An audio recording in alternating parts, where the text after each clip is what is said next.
The lease agreement is your legal armor in addition to getting landlord insurance. If you're house hacking with a basement rental, more than likely you're not going to have landlord insurance. It will simply be a homeowner insurance policy.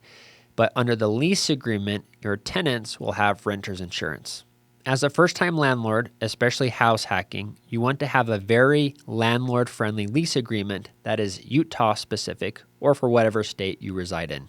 There are two places I recommend going to if you reside in Utah. The first one is Rentler. If you type in Rentler legal documents, you can pay around $99 right now to get access not just to a lease agreement, but also other important forms like a pet agreement. Another popular place that people use is Utah Eviction Law, their website. They have access to a lot of free forms. What I don't want you to do is borrow a lease agreement from a friend or family member that is just not up to date because it likely doesn't contain the specific legal language that you need to protect yourself. Here are a few things that are included in a lease agreement that you're going to have to fill out.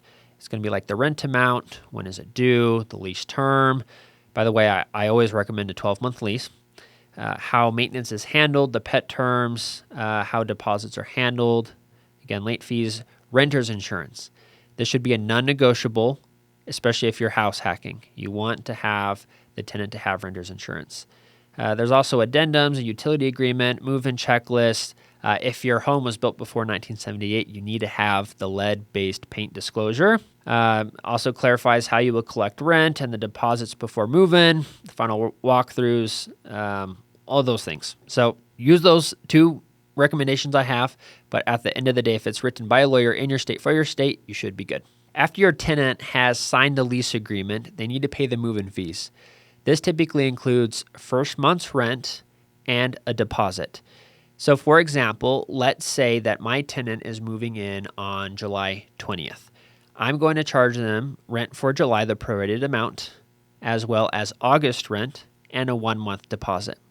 I know some people like to say, well, I want first month's rent, last month's rent, and the deposit. Just don't be surprised if tenants want to do that because that's a lot of money. And no matter what happens, do not hand over keys or give them access to your home until they have paid the move-in fees. So let's fast forward. They've signed the lease, they've paid move-in fees, and now it is move-in day, and you've coordinated time to meet them at the property to hand them keys.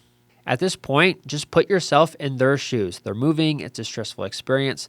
What kinds of things do you think they need to have a good move-in experience? The first one is to set proper expectations, and that all starts with a move-in checklist. That way they can tell you anything they find. That way they're not held responsible upon move-out. Second, I recommend talking to them about your expectation for communication.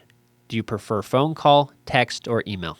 Third, talk about maintenance requests, how you prefer for them to be handled, if you have any vendors, or if you'll take care of things yourself. Because if you're house hacking, again, you live upstairs, a lot of the minor items you can probably just take care of. Fourth, share basic information around, hey, if you have to set up utilities, here's the information. But if it's a split meter, then obviously you don't need to do that. But you could share things about, hey, this is when trash day is.